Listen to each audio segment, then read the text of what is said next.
Zach Davis, what's up, my brother? How you What's doing? up? Good, man. How you doing, Dave? I'm doing good, man. Doing good. Staying busy. Heck yeah. It's good to see you. You got a big day tomorrow. What's that? I said you got a big day tomorrow. Yeah, it's been a big day today too. Yeah, big day tomorrow. Yeah, we're stoked, man. Thanks for doing this. Heck yeah. Hey, thanks for So, having me, man. I appreciate it. my pleasure, dude. My pleasure. This is an honor, an honor. So this room looks really cool behind you here. Can you give me a Oh, quick tour of the th- studio? sure. I can do that. Hold on. Heck yeah. Let me grab my. Let's see how I don't know if I can switch this. I guess it just. I don't know how you can. Is there a way to switch the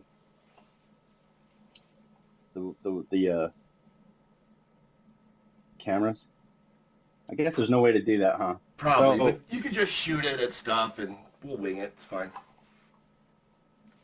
yeah. All right. Well, This looks um, awesome. can you see that? All right. Yeah, You're just gonna have to let me know. I can't see what you're seeing, but it looks great. so, yeah, thanks. So yeah, here's my guitar that I got, and then behind this guy, I've got my cigar box guitar. I don't know if you can see or not. But, Yes, yep, I can see. Those are your okay. famous cigar box guitars. Yeah. Correct. So I got into that about 10 years ago, Do you and use those on it just feels recordings at all? I do. Yeah. Yeah. So a lot of the stuff actually that I've been putting out with the frequencies actually was written on that, and then I just take those parts out when I farm out for other musicians to cover those parts. So, but Sure. a lot of there's this few songs. Actually, Resort, which is um, a song I released prior to, I think it was in April. That song was written on a cigar box guitar. Okay, cool. But Yeah, I'm familiar yeah, with that and then song. yeah, yep, and then I got keyboards here and this little guy. I don't know if you can see. I hate. I'm showing you. Yeah, dude, that thing's That is cool. Keytar, called it the chick magnet. But Yeah, man, I saw you but I posting when you got that. It was awesome, man. How fun would that be? yeah, it's fun. I haven't played with it as much as I'd like to, but lately I've just been pretty busy. But yeah, so that's pretty much it. Like I run all my keyboards through a Roland KC 550 and have a sub. I Yeah, think I it's love a that 15-inch Roland. sub. That's awesome. Yeah, yeah, it's with the sub, man. It'll shake the whole house. But Heck yeah. and then I just run my guitars through a little Black Star 150, Okay, cool. and then yeah, and it's just I don't really have sound treatment in here. I thought about putting some sound treatment behind my speakers, but Yeah, I mix at a really low volume, so right. I don't really feel like I need it. I Yeah, haven't you're not yet anyway. I exciting need the room a ton, so that's right, good. right. And So actually, you nailed it. I mean, let's talk about that for a sec. If you put a little behind your speakers and then right above on the ceiling above your listening position, that's really all you need. He'll come back. We lost him for a second.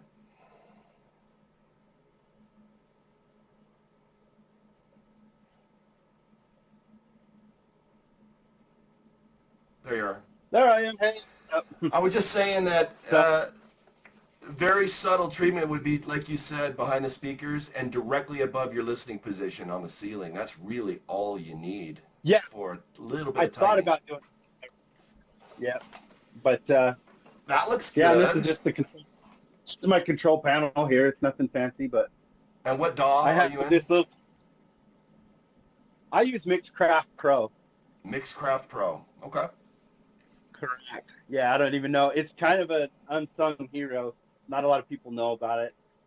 It I've looks been using cool. it since 7, and they just come out with the 10. Well, actually, they're due for another one. They just did a point 0.5 update, but and then I have complete control, Native Instruments, and then Yep. over here I use Machine Micro, Nice. and I have this is a recent upgrade I have is a UAD Volt 476 interface, which Yeah, is they make cool. good stuff, don't they?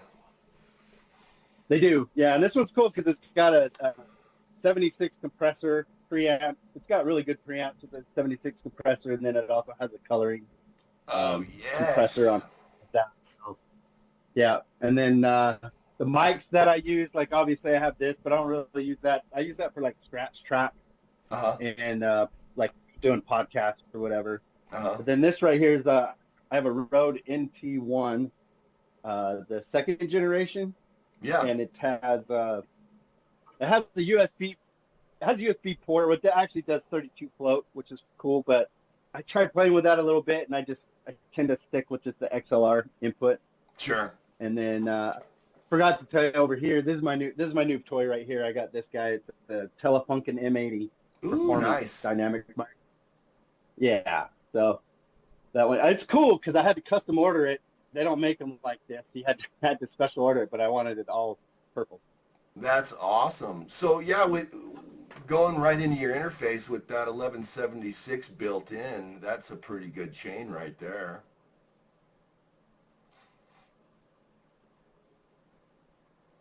He'll come back. Hey, nice shirt, buddy. Hey, I was just Hey, saying yeah, that that mic going into your interface with the 1176, that's a pretty good chain right there. yeah. No, you know what? It's been kind of a game changer for me. Um, just in the quality of the tracks coming in, like dynamically, like vocals are really hard dynamically because yeah, it's obviously such a really dynamic instrument. Yeah. It does a really good job squeezing just enough to make it usable, you know. So Yeah. I have two I've been really happy. 1176s outboard as well, and I just get a little bit of control going in and bake in a little color too. It's awesome. Yeah. So and then it's got 4 channels. I don't really have anything more than that. It's a small studio, so I thought if I need anything more than that, I'll just go to Michael Lesko's house. He's got a full room. The whole basement is basically its studio and has a Soundcraft 24i UI, some interface. It's actually a really cool piece of gear. Oh yeah, that's cool. But yeah, Yeah, you so farm out a lot of tracks anyway, so you got Mike Lomax has like 12 channels and Michael Lesko's yeah, got 8 or more. So yeah, you only need 4. That's no big deal. That's perfect. yeah. So most of the time I don't have really any more than like maybe 2 people in the room, 2 or 3 people in the room at the time. And if there's any more than that, they just kind of spill out into the little family room back here. But Cool. Yeah, it's a good looking studio though. I like the color too. It's cool. thanks, man. Yeah. So it's fun. It's like my little hangout, you know, it's where I go to hide. So And you mainly are a keyboard player, as you said. I know you've been playing keys for a long time. And how long have you been playing yeah. guitar? So I started playing guitar at like 15, Okay. but I never really, it wasn't like all of these instruments really, it's like I write more than I play, if that makes any sense. So like if I Yeah. have an idea in my head to write a song, I'll learn the guitar part enough to make that song work. And then I print it and then I hang the guitar back up and then it's on to the next thing. So, Right. but I've been playing guitar. I know a lot of major chords and stuff, but I'm not like a lick master or anything by any means by that. But Right. But you play enough to yeah. write, and then you farm out tracks anyway with your boys, which I got to mention, you have a Right. pretty awesome team of guys you work with. Thanks. Um, Yeah, they're amazing musicians. So, um, and yeah, and that, then a lot of times, like, oh, go ahead. no, go ahead. I was just gonna say, like, when I have like Z Frequency is kind of a new project. It was kind of an old idea, and then it kind of got side shelved for a while. And I mean, for the longest time, to be honest with you, Dave, I thought I was retired from music. I I kept all the stuff, but I didn't really upgrade anything. And it wasn't until Hooray Who all the guys got together. It's like, hey, we should get back together and do this. And I kind of got back into it, and that led to, a couple of years with those guys led me into doing the Z Frequency project. And that project really is a lot of old songs. Right now, I've just been cataloging my old stuff. Like, I haven't even written a new song anyway, in 4 years. So all of this stuff is just stuff that I built, or written, cataloged from years ago that I thought, oh, this would make a cool song. So then I have they're like old, the bones are there, and so I will just think about, what musician friends or talent that would be interested in it. And so then I hit them up, say, hey, are you interested in doing this song? And they say, sure. And so I'll send, like, Mike Lomax, for a good example. Yeah. Shout out, I work with him a lot. Yeah. So he's probably my go-to guy on the drumming side. For sure. I'll send him, and actually he goes way back. He was one of the original members of Who actually. Yeah. But yeah. So I think he was in the band until he went on his mission.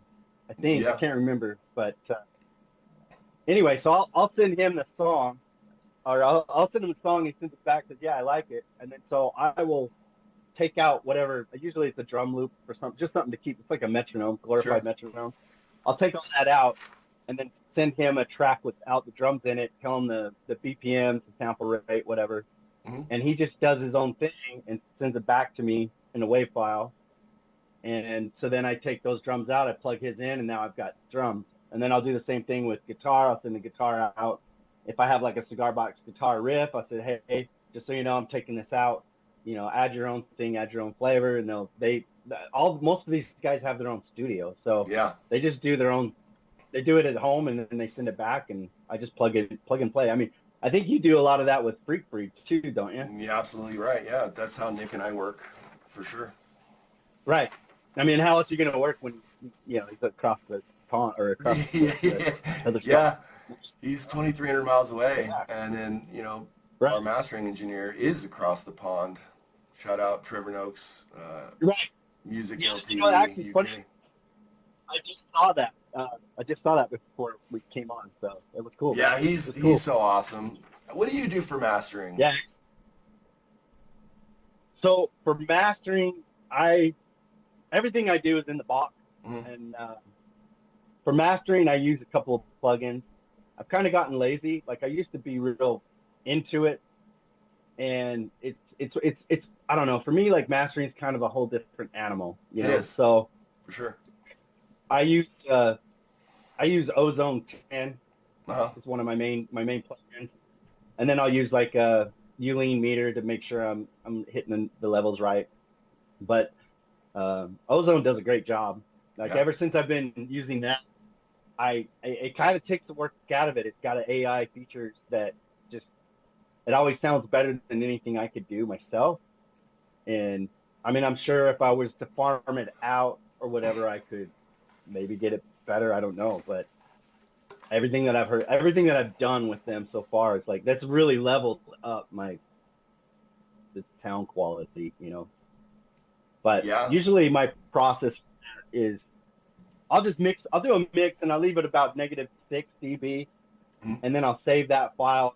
I'll sleep on it for a couple of days, and then I open up a whole new session and then just do a mastering session. And so sometimes I might do some EQ drops or moves, or usually it's subtractive. A lot of the stuff that I do is more subtractive than boosting.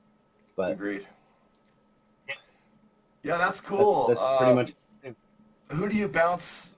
Whose ear do you bounce your objectivity off of? Do you have a guy? I have several guys. Usually, so like these songs might have several guys in the band in the track. So like this last one I just released, Thrill Seeker, has like 7 or 8 guys, 6 guys, maybe 6 guys.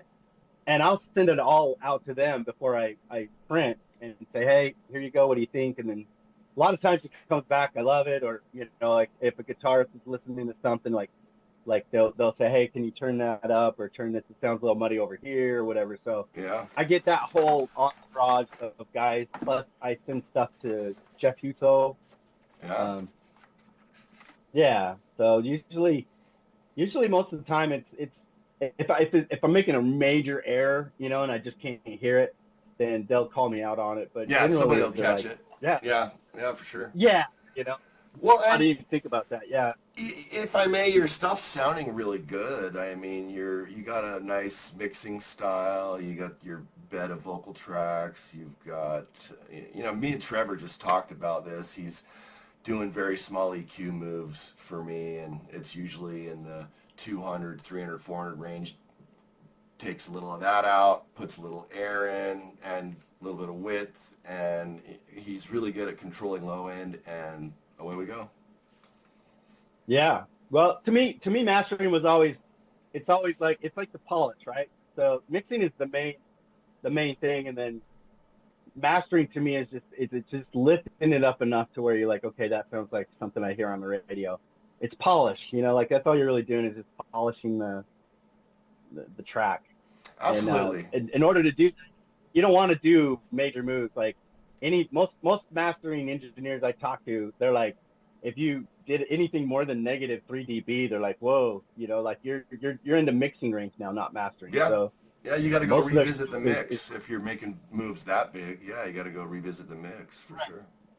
right, Yeah. right. So, but yeah, that's it, man, in a nutshell. And it's been it's been a lot of fun. I've been really busy. The Z frequency thing is really taken off. Yeah, you have. You've So been way busy, and you've got your new tracks that are dropping pretty consistently. So yeah, what so was the I last track my you just my dropped? I just dropped Thrill Seeker May 23rd, and cool thing is that it was a couple of weeks ago. It was on Saturday. I opened up my phone. I was just looking at it, and it like had almost 1,000 views. I was like, what the hell? And so I was checking into a little bit deeper, and I got picked up by Spotify Radar. No And so way. right now it's sitting, yeah. So it's been like maybe a week and a half now, because so coming Friday will be 2 weeks. It it's almost hitting 4,000 streams already. So Wow, it's that's pretty. awesome. Congrats. That's Yeah, amazing. yeah, Yeah. yeah. It's I've been putting music out on Spotify. That's just the metric I use. Like everybody has their own DSPs they use, but Sure. Spotify is the big one for me. But Yeah. I've been putting music out for 2 years, since 21, 22, when I uploaded the Hooray Who album, and I had yet to have anything hit 1,000 streams. So it was a pretty big deal for me. It doesn't mean anything. Like, yeah, I mean, technically since January 1st, Spotify changed the way that they pay artists. So you have to have at least 1,000 streams on a song before you're even monetizable or Right. make money. Mm. But even when you make money, like we're talking like 0.003 cents per stream. So Exactly.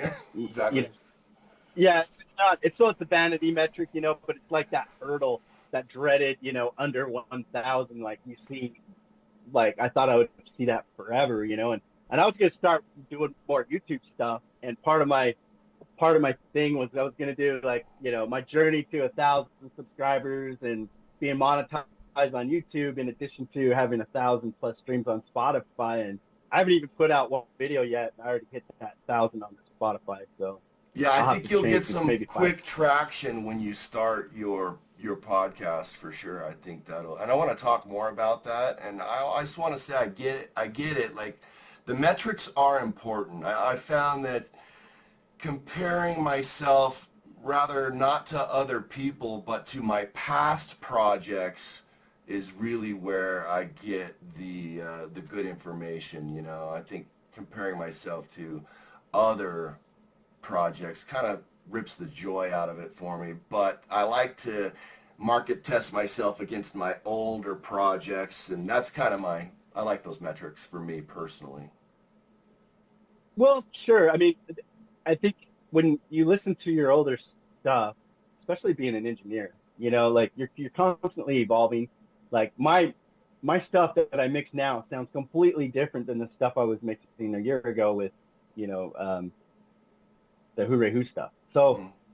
and now when I listen to the Hooray Who track, I'm like, I hate it. You know what I mean? Like I hate that I did that, you know? So that's a good thing, right? So when you compare like your old stuff and where you've gone, like if you're a perfectionist, it's never going to get right. But if it sounds good to you at the time and it's the best you can do, it's the best you can do. Just let it go. I Let can it tell ride, your let it roll. mixes have gotten better and better and more consistent. Can you pinpoint one thing for me maybe that helped your mixes, like something that you wish you would have known, say 5 years ago, that helped your mixes come together?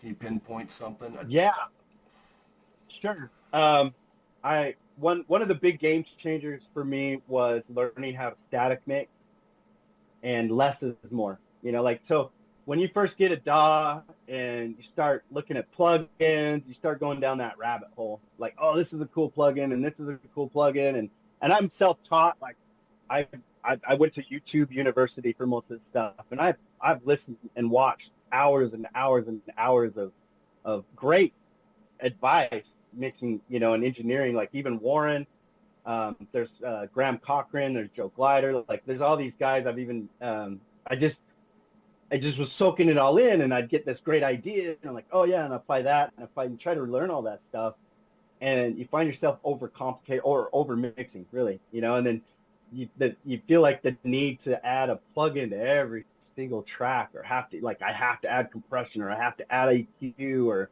and you really don't, like, so static mix is the big thing for me, and then after that I'll do a top-down mix, and then I start attacking the rest of the tracks, and then I approach like I used to approach, like I'd go the drum, like I'd go from left to right, and I'd add like drums, and then I would do bass, and then I do guitars, and I still have that in my lineup, in my chain, as far as my channels, and then it goes all the way down. But when I'm doing a mix, I usually will mix the drums first, get a nice bass level, and then I might add a little bit of bass, but then I'll add the vocals.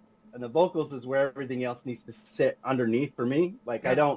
I hate when things are over the vocals, and even mixing live, like when they do sound checks, they start with the kick and the drum, they go to the guitars, and by the time they get to the vocals, there's no room, there's no headroom left. Right. And so you're pegged, the sound is pegged, and you can't sound any better, you can't pull it up anymore, you flip out. And so then like that's what you hear out of the speakers all night long. Yeah. And so the best thing to do is do like, you can do a little bit of a main mix or a little mix on the drums, but then go to the vocals. And I don't know why you wouldn't go to the vocals first anyway, because usually that's the guy you need to replay back and forth. Especially if you only have like a couple of monitors. So that's just me. I'm a vocalist, so I guess maybe I'm partial. No, dude, there's no rules, and whatever you think you should do for your aesthetic and your style and your sound, that's what you should do. There's really Right. no absolute wrong way to do it. Right. Me and Jeff Huso talked about this yesterday. You have to mix in the context of what you're doing, your song, your sound, your style. You can't mix a filter record like you would mix a Smith's record. You know what I mean? They're completely different animals. Right. And then I think using reference mixers help, and I feel like I'm cheating a little bit with Ozone, because they have, I can't remember what it uses. There's another app that's tied with Isotope that you can take, like, so if there's a mix that I like on Spotify from a band, let's say Dirty Heads or Slightly Stupid, or Oh, yeah, I know what you're talking about. Yep. Yeah. You run it through like the snaps. Spectrum, yeah. Yeah. It's Spectrum, and it pulls that, and then you can save it. So then when you pull your song up and you say, oh, I think it sounds like this, and it just makes it so much easier, man. Yeah, it's just frame of reference, right? It's like a reference, yeah. Right. It's correct. It's like a but I don't actually have to do the bounce back and forth, like the actual work. It takes a lot of that out of it for me. So mixing for me is like a mix between like doing some, like the knowledge that I have, and then mixing it with some of the AI tools that are out now that do a really good job. So absolutely. And going back to what you said earlier, you said you don't want to get too many plugins or go down all that rabbit hole. And I completely agree with that. And you mentioned Warren Hewitt. Shout out Warren Hewitt. He likes to teach, take the 5 best plugins you got and just learn those inside and out. You don't need to have hundreds of plugins. Just know the ones, a handful, really, really, really well, and you're going to be better off. Yep. Yep. And that to me, that was like, once I learned the concept of static mixing, I don't know if you ever heard of static mixing Yeah, before. I'm familiar. Yeah, it's basically all you're allowed to do is you run this, like, loop out the song that you're working on, and you just mix all you're allowed to touch is the volume and the pan. That's it. That's all you're allowed to touch. And you run that through, and once you get it to sounding pretty good, you're almost like, it's about 90, or not 90, but I would say about 75% there. You're already there. And then when I say top-down mixing, I might add like a slight bus compressor on the master bus to just compress that, kind of glue everything together. And then I go in and then I start isolating, problems. Like, exactly. Too much start solving problems, getting surgical as needed. But back to the static mixing thing, in the academy, we did an exercise, okay? Strictly volume, panning, and gain staging. That's it. And you had to get a mix going and a balance going with just those three things. And it really taught you how important gain staging is. And, so here you are getting some pretty awesome mixes without even doing anything, no EQ, nothing yet. And then, like you say, you start attacking the issues. Right. Yeah. And I do gain staging too. Like, it depends. Like, some of the tracks I get come back really hot, and so I've got to gain stage them down, or I got to put some up. But usually, most of the time, I'm putting gain down. Yeah. If I'm using the gain staging. So I've learned to give myself a little headroom these days. I used to try to think I needed to peg every signal, go baking it in, but now I give myself a few to 5 dB headroom, and it gives you room for processing. It definitely helps. Well, I mean, back in the day when it was analog, that's what you wanted, right? Like, you wanted it right as close to the edge as you could get. Yep, so you can get that saturation, Right, exactly, so. Yeah, I use a lot of outboard gear, so I let the outboard gear get there, and then in my DAW, I give myself a little headroom. Right. Yeah. And I've seen your studio. Well, I haven't actually personally seen it. And one of these days, I want to maybe do a video where I just tour your vid. Like, we'll do a one-on-one. You can just show me all that stuff. But Absolutely. Pretty cool. Like, I look at your room and I'm just like, oh, I'm so jelly, bro. Because my studio used to be in the bedroom, the other bedroom out here, which is a lot bigger. But I realized that this room here that I'm in now was our, like, spare bedroom. Yeah. There was no window. Like, I have a glass brick. It's like an old house, and I have glass brick, so it lets natural light in. There's no way to get out. If there's a fire, the only way out is this door right here. So I was like, I can't do that. Well, it looks good, and it's vibey, and natural light's overrated anyway. I like to mix in ambient lighting myself. I like to work in ambient lighting. I painted the ceiling black. The walls are dark gray. It gets dark in here, and I have everything lit up, of course, for the podcast, but normally it's not this bright in my room. So of course. Well, it looks good. Let's talk about your upcoming podcast. What kinds of stuff are you going to do? Who are you going to have on? Tell me what your ideas are.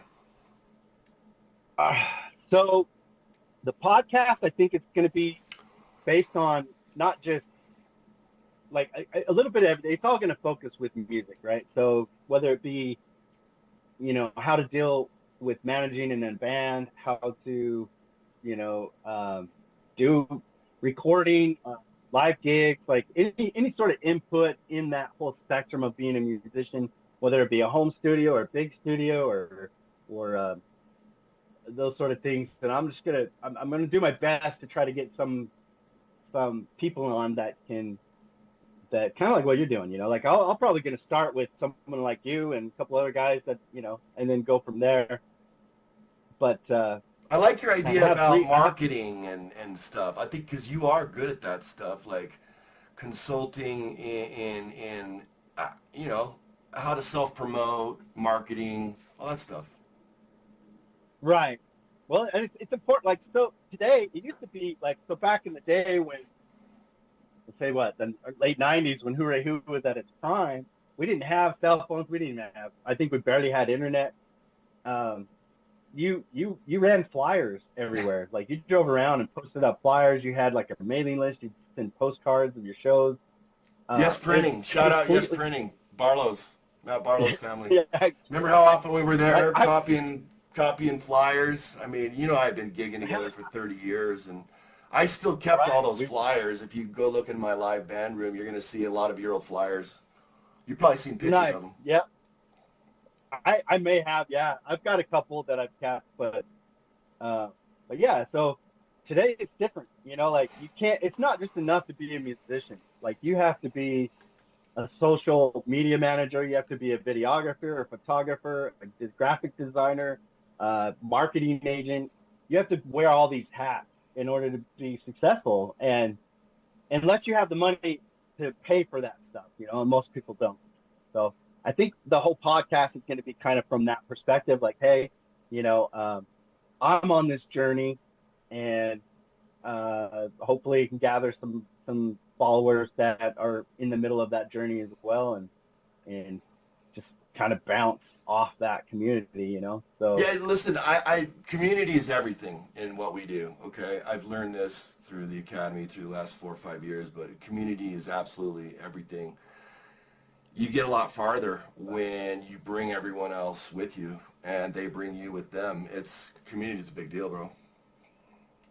right, well, and it's you have there's a lot of people out there that'd be willing to give you their 2 cents, you know, like you just got to ask for it, you know. Yeah. So I'm not the greatest at it. Like I sit there and you know, like I trying to find like social, like with social media, for example, you have, you know what, you have all the majors, and you Yeah. have like Facebook, Instagram, you have TikTok, you have all of these different platforms that you can work with, and I find myself spreading out real thin, trying to accommodate all of them, and I'm learning that I can't, you know what I mean? Like I can't effectively do all of them at the same time unless I didn't have a job, you know, or didn't have a life and I had nothing to do but make content. So I picked the ones that like are strong with us, and you know, like they say that Facebook, like you could almost say like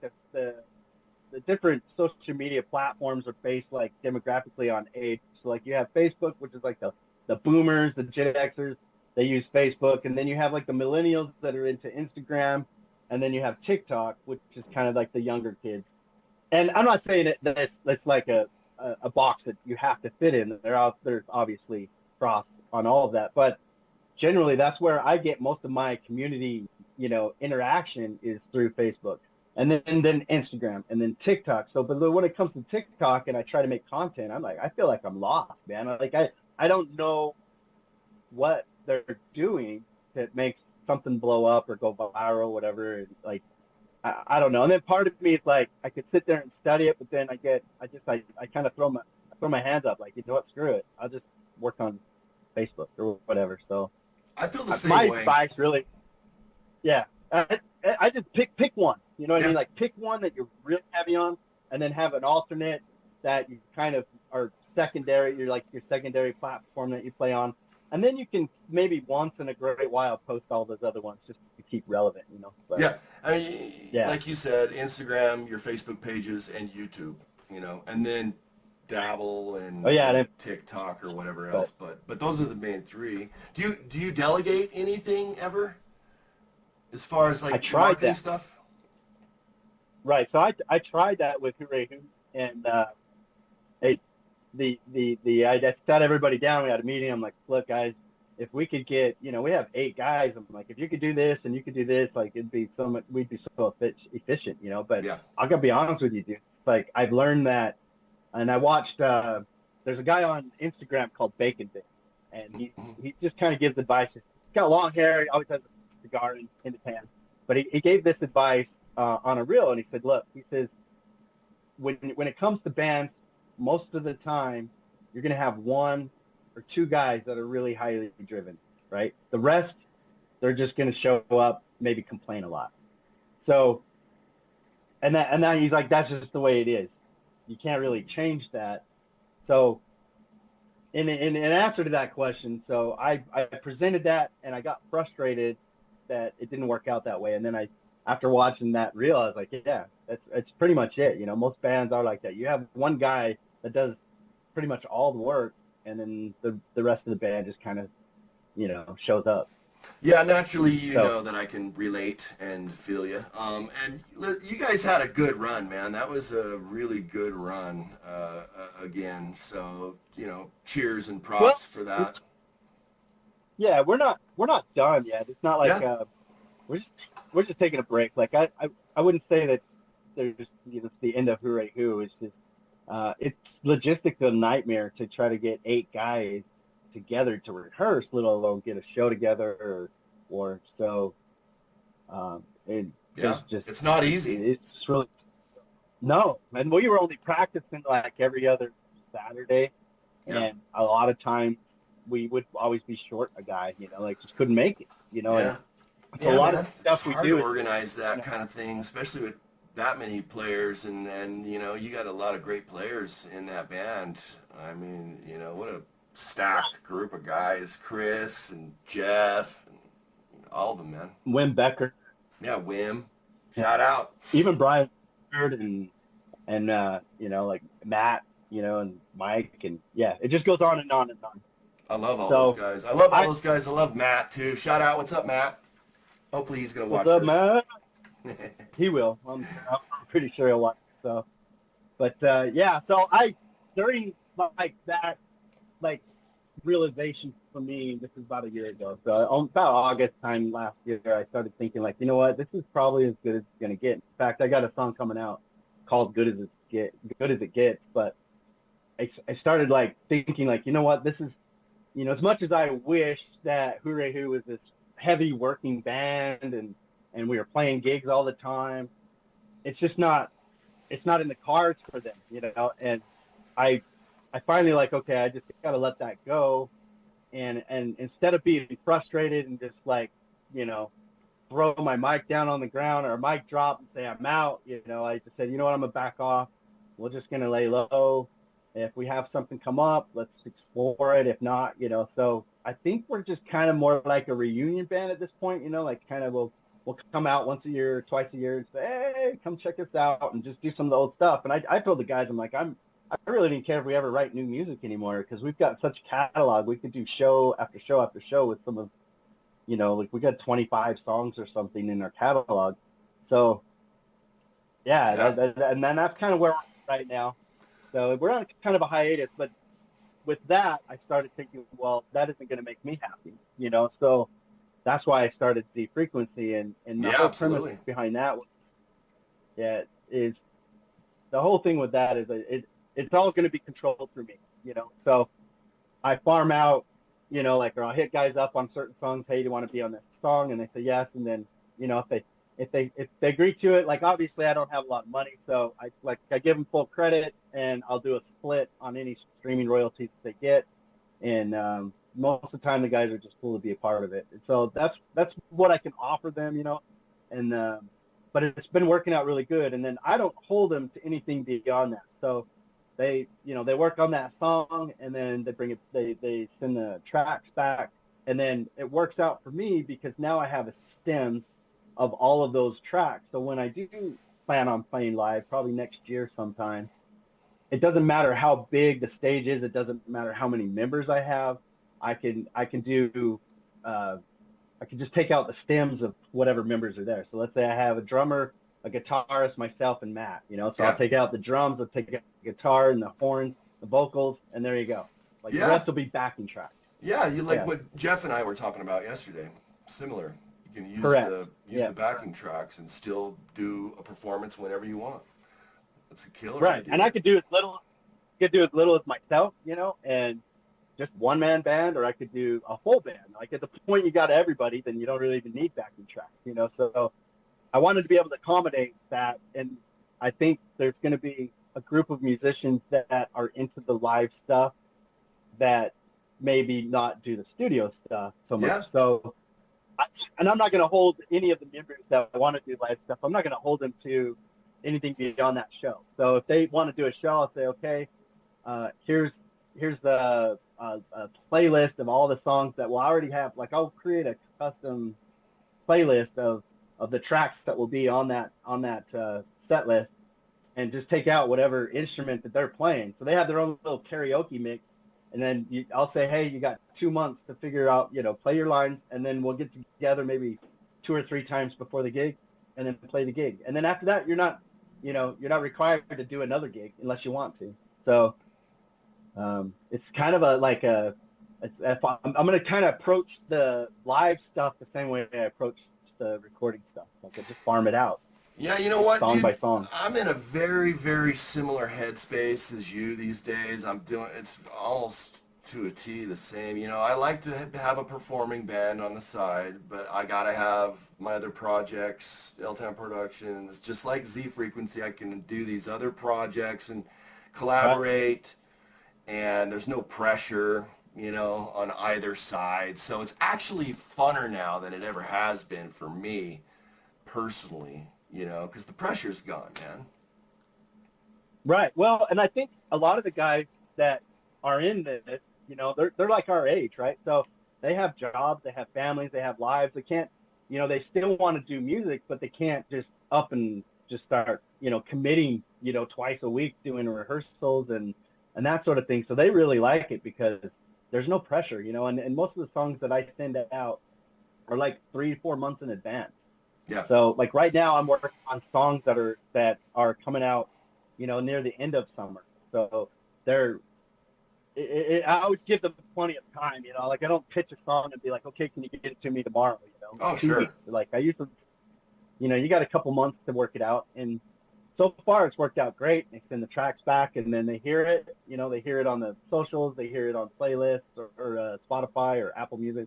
And they're like, this is cool, man. Like I love it, So I have yet to have somebody like, yeah, don't ever ask me to do another track. Oh, for sure, man. I know you're fun and easy to work with, and I can tell you this: life begins again when you're an empty nester. For all these guys we're talking about. I mean, as soon as you're an empty nester, man, all of a sudden you got all this time on your hands, and you can just do project after project. I'm an empty nester now, basically. How close are you? So both of my boys, my youngest son, he turned 18, graduated this year, but my stepdaughter's 10 or 11. Okay. So I still got a few years. You got a few years with her, wait, but it's getting easier, right? Yeah. You're still able to get a lot of output. At first when I started getting into this and they're like, wow, Dad's downstairs a lot, and they're used to it now. Yeah. So I have to. The other thing that's really important, I think, for me is managing my time. That's a big challenge for me, and I have to set aside time for them. So I always ask, at the beginning of the week, like, hey, what's going on? We got softball games with Stella, or we got, some concert, or we got to go to someone's house for a birthday dinner or whatever. Like I'll make sure I plan that and know in advance, and then I plan everything else I'm gonna do, work around that. But I try to stick to a schedule. That's why I'm releasing a song every month throughout the year as a single, and there's more of a strategic reason for that. But I think that's smart. The end of So I've tried like, well, because the thing is if you think about it promotion wise, a single works, especially if you're releasing like every 4 to 8 weeks or so, because you release a single, you can promote that single on your social media for like the whole time up until the next one comes out. But if you do an album, that's like what, 6-10 songs. Well, you can promote the album, but promoting it's tough because you get these waves, right? It goes up and it goes down, and so by the time that song gets kind of old for people, you're pushing out a new one. So you're always in front of people pushing by doing the single releases.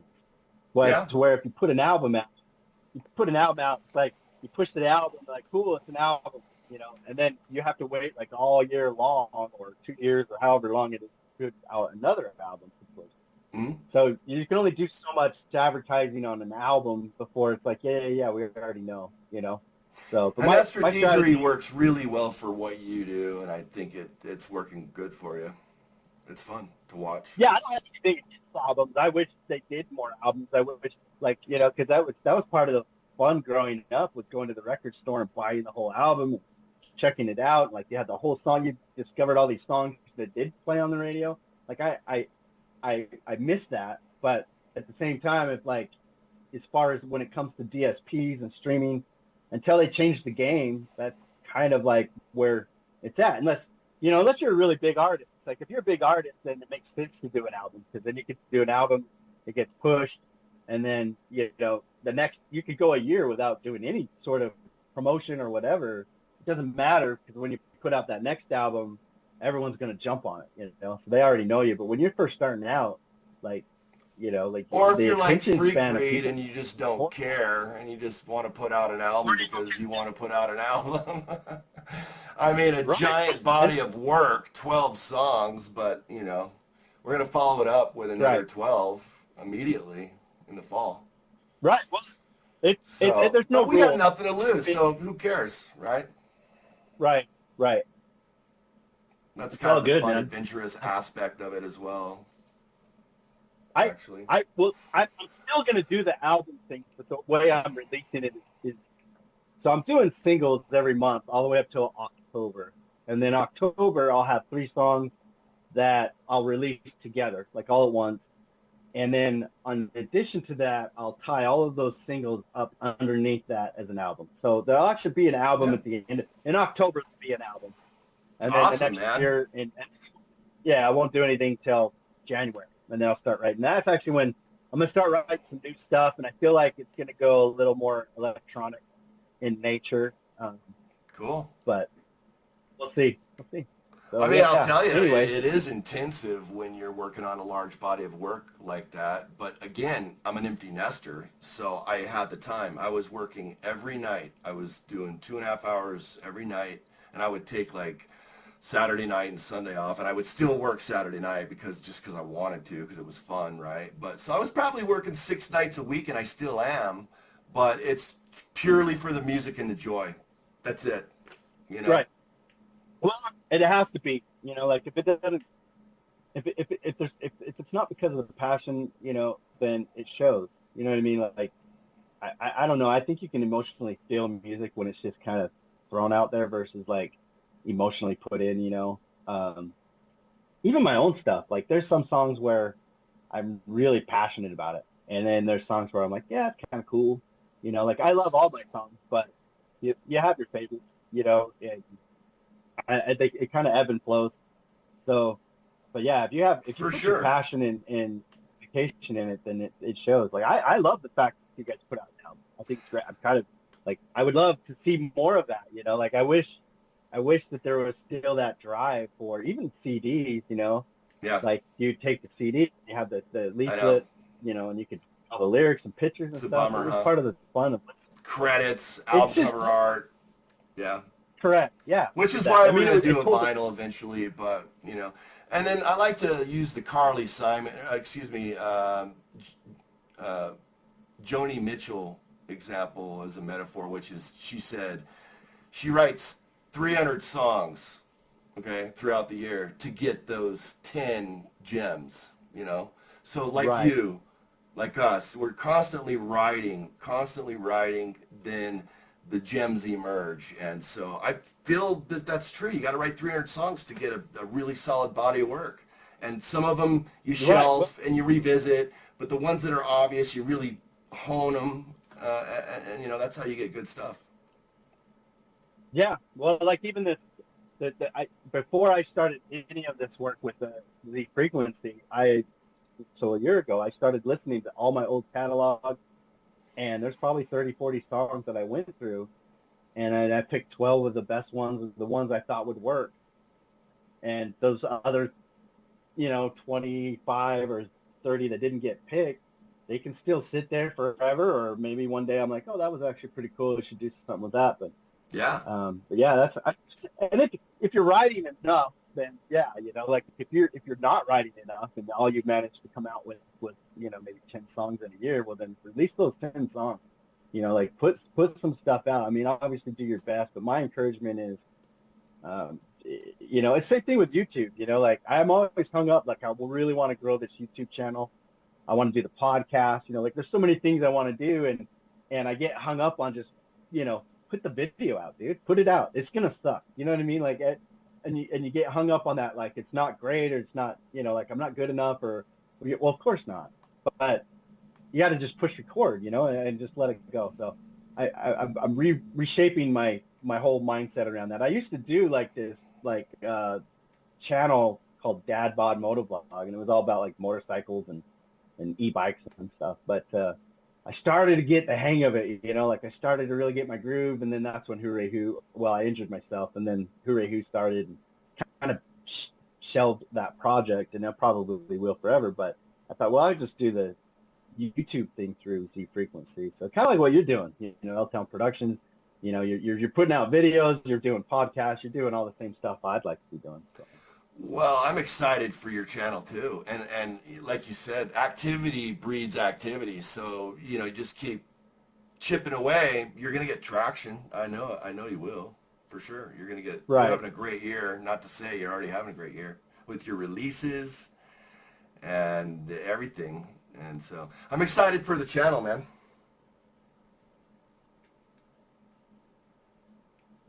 Froze for a sec.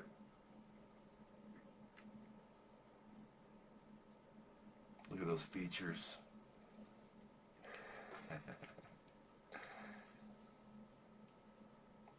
You're back. There we are. And oh yeah.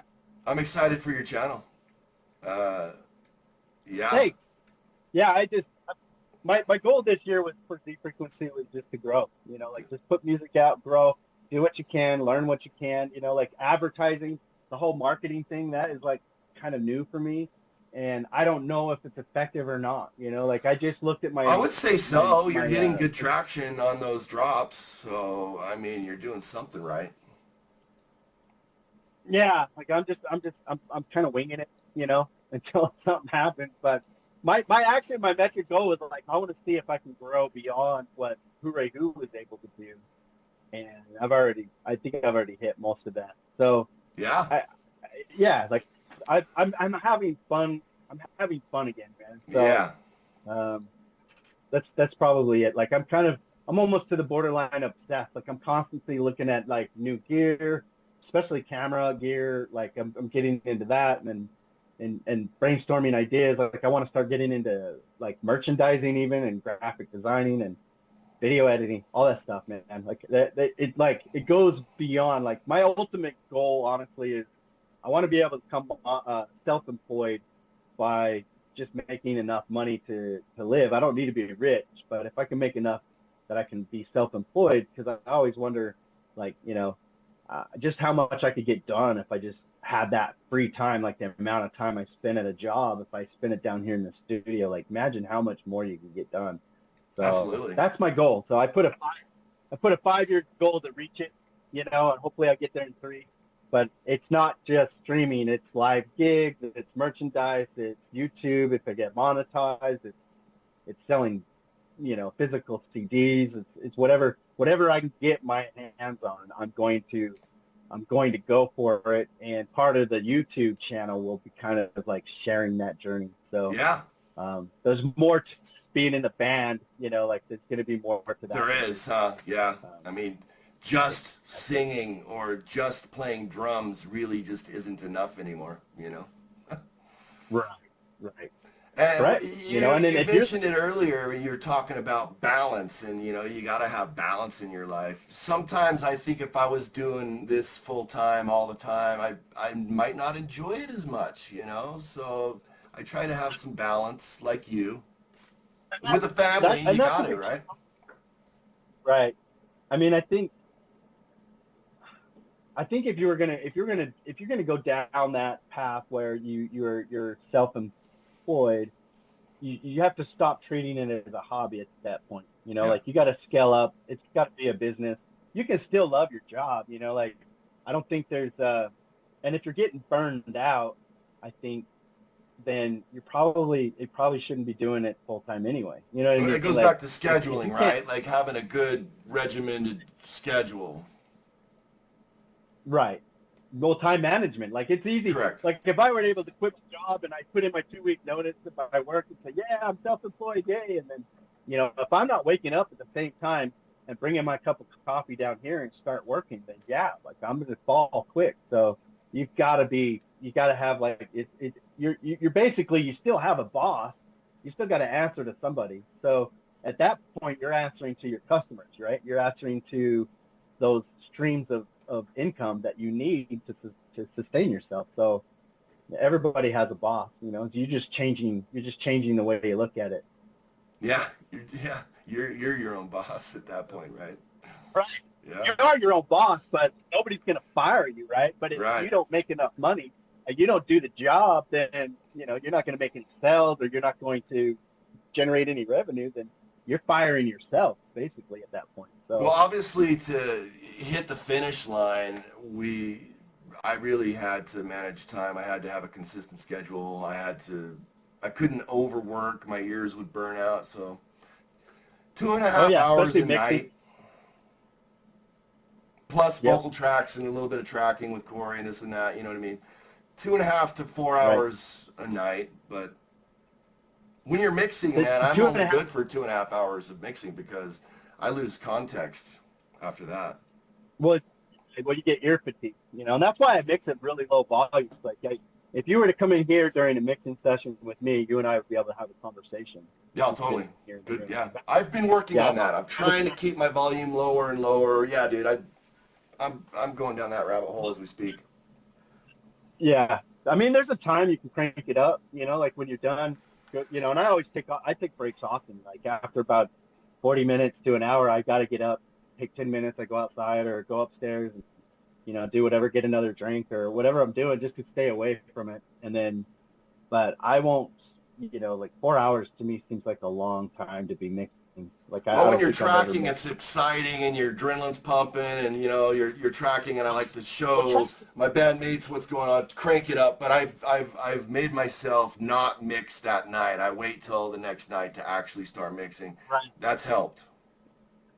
Yeah, I was gonna say tracking is kind of different. Like that's a whole different process. It's a different hat. For me, yeah. It's like, yeah, it's a different hat. So, like on a tracking session, you know, like I don't worry about. Like obviously the guys are like, yeah, can you give me a quick and dirty, you know, and usually I will, you know, because I'm obsessed with doing the mixing. But I'll do like a quick mix down. It's really rough. It's really dry. There's no EQ. There's not really, sometimes there's no compression. There's no effects, you know. Just a balance. Just a rough mix. Nice balance. Yeah, it's just a reference. You know what I mean? Sure. Like, okay, this is what we got. And I do that with every step of the way, you know. So like, I'll send out the rough mix for everybody that I send out, like I guess the template, if you will. And then let's say Mike sends Lomax sends his tracks back. Well, then I'll send it to the guy, say, hey, Mike just added the drums, you know, and sometimes that helps the bass guitar, you know, like now that I see what the drums are doing, I can lay the bass to that and the guitar, and so it's a constant back and forth communication until it's done, and then I'll say, okay, guys, this is it, you know, like what do you guys think? And usually by then it's actually mastered, but I can always back out and change something if they find something they don't really like. But usually by then they've already isolated certain issues of the mix, and so it's usually corrected by the time it gets that far. So again, similar process. Mix as you go, so you can study your track, listen to it, live with it. The other artists can live with it, so they can think about their parts. And then you're pretty close already when you go to do your final mixes, because you've been mixing as you've been going, and so, you know, it's nothing drastic. Right. And there's times where I've overmixed it, you know, and I've added this and that. I'm just, you know, I'm down here screwing around, and I get to the final track comes in, and I mix it in, and I'm like, God, it sounds like garbage, you know. So then I have to nuke it, and I've had to nuke a couple of mixes. It's like where straight just close everything out. I just like basically stem out everything into a whole new mix and start from scratch. And I've had that happen 2 times. But there's a couple of tricks that I've learned since then that really helped me out. And one of them, I don't know if you do this or not, but one of them is, let's see if I can, I don't even know where this is.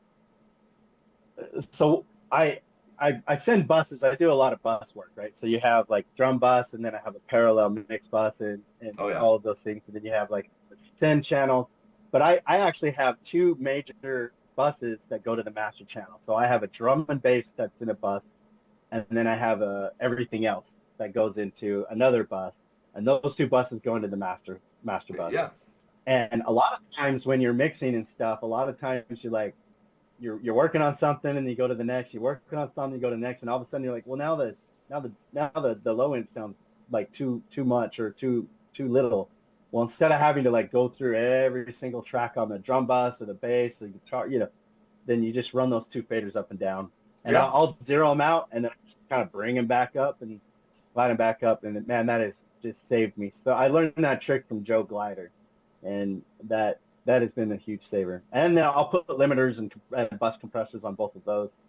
And Yeah, I mean, yeah, we've talked about the Produce Like a Pro Academy, and listen, man, I mean, I'm learning this exact thing from some of the best out there as well, and I bus everything, man. I have parallel buses for every group of instruments, and it does make it easier. yes, And you use, yeah, you have the same process, and it makes things go smoother, and you can get a mix quicker. right. Well, and I'm learning that lesson more.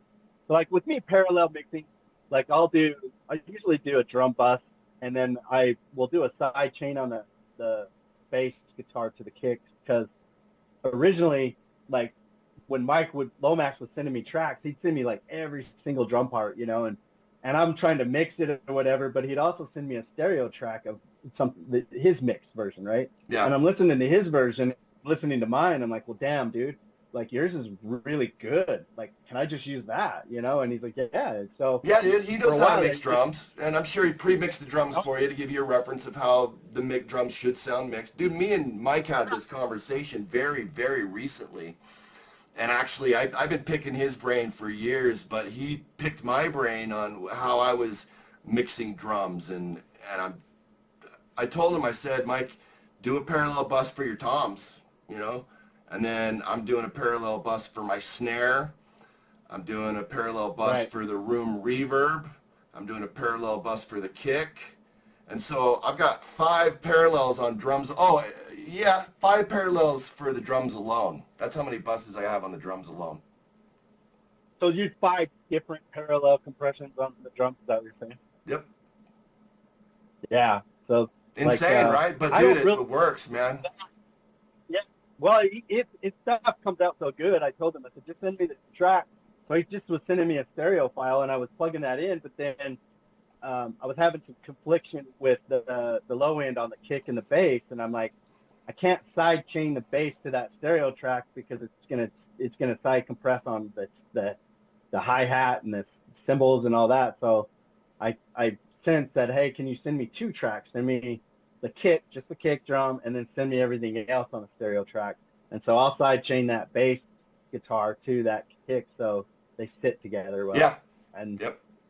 That's basically what I've been doing. To do it. And then so that's how I've been doing it now. It could change, you know what I mean? Like it seems like every year I learn some new tricks. I take out some stuff, like I focus a little bit more on production, like I'm kind of excited to get back into the production and writing style of stuff. Like I'm sitting here looking at all these toys I got, and I haven't really touched any of them, so because I just been mixing, right? And I'll track vocals here, I'll track horns here sometimes, and bass, like if Jeff Aaron does bass for me, he doesn't really have a studio, so I'll have him come up here and do it. And this UAD interface, it just captures bass really well. Yeah. But, yeah, so I'm excited to start digging into some of the new stuff. I love doing bass. I don't know what. Yeah, Scotty is so fun to work with. Scotty's a great bass player. So you'd probably do both, right? You'd probably mic an amp and then do a DI box. I do. I like one mic on a bass amp and then a DI, because I usually treat the one mic more for the nose for distortion and stuff, and then you get all your clean low end from the DI, and I like to blend them, of course. And I'm dealing with some pretty dense mixes, as you know, and your mixes are probably pretty tough when you're dealing with drums and bass too, but my most simple approach to letting the bass and kick sit together is I just shoot lower than the fundamental that I want to boost. So kick, I boost 50 instead of 60, and then bass guitar, I boost 80 and roll off at 70. So I rarely have an issue. I was telling Mike, my low end's pretty consistent and solid these days. That's not the issue. It's other stuff. But my low end is usually I can get it pretty quick.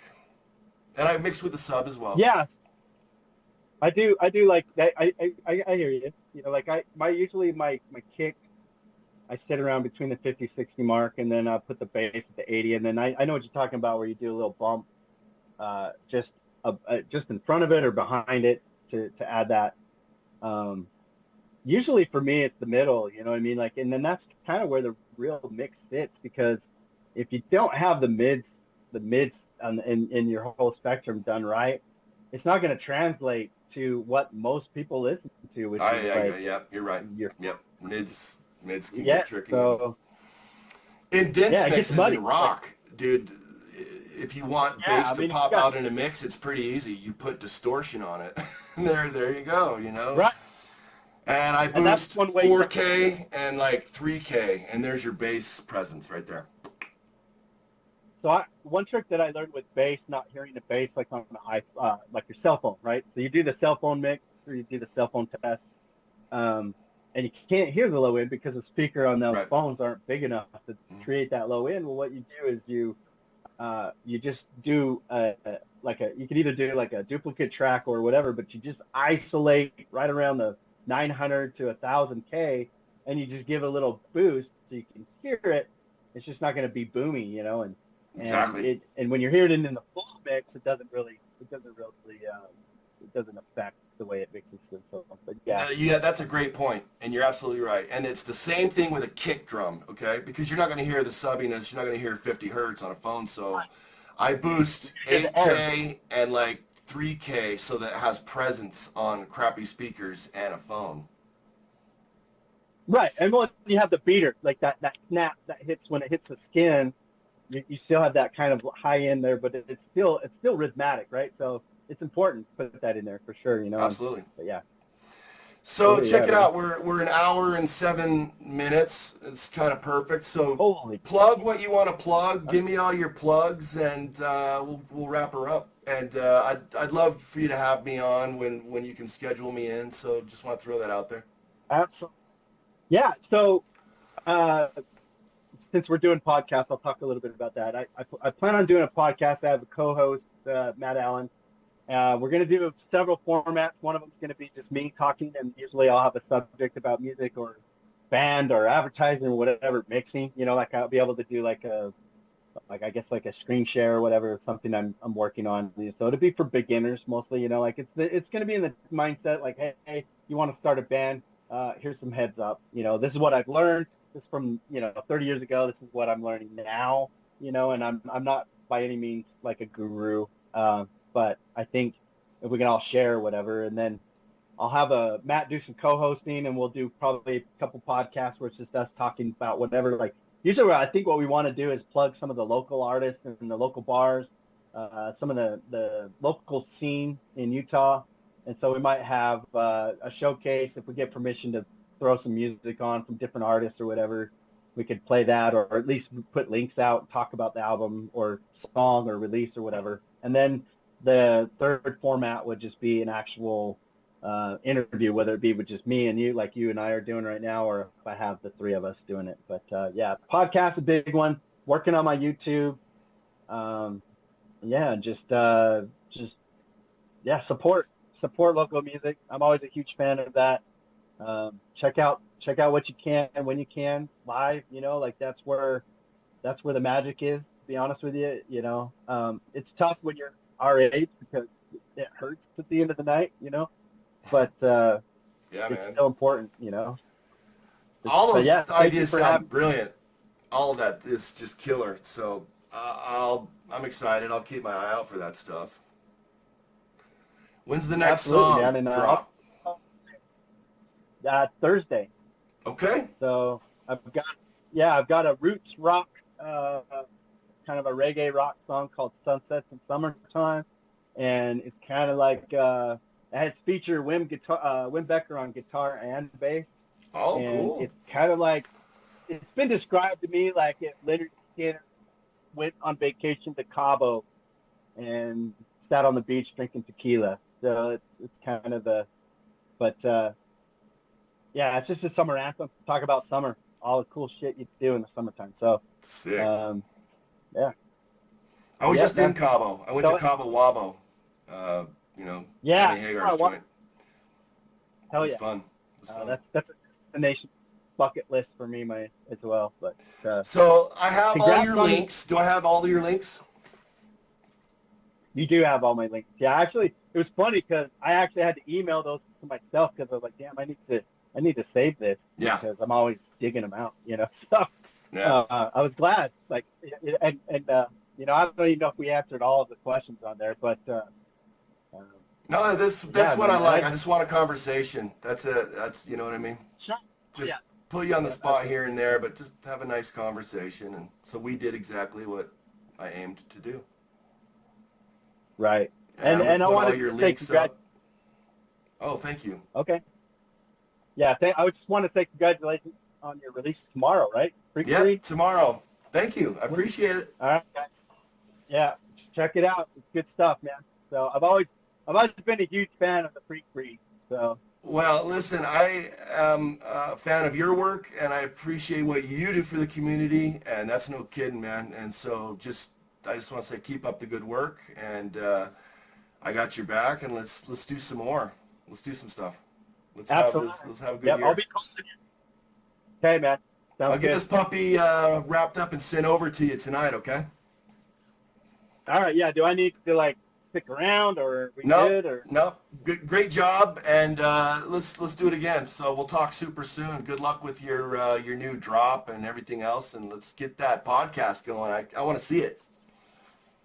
yeah, I'm excited. I'm a little nervous, but I'm excited. Like I've been watching you, and I'm like, damn, I just gotta do it, man. You're gonna do a good so. job. It'll be fun to bounce ideas off Matt. You guys have great chemistry, so that'll be fun. You and Matt. Matt's a good personality. He is. Especially he's definitely an extroverted personality for sure. So Yeah, I think that'll be a right, perfect duo. It'll be a good contrast, you and Matt. Good job. So I'm excited. Okay, much love, brother. All right, brother. Likewise. Talk soon. L-Town. Later, bro. See you, man. Have a good one. Thank you again. You too. Bye.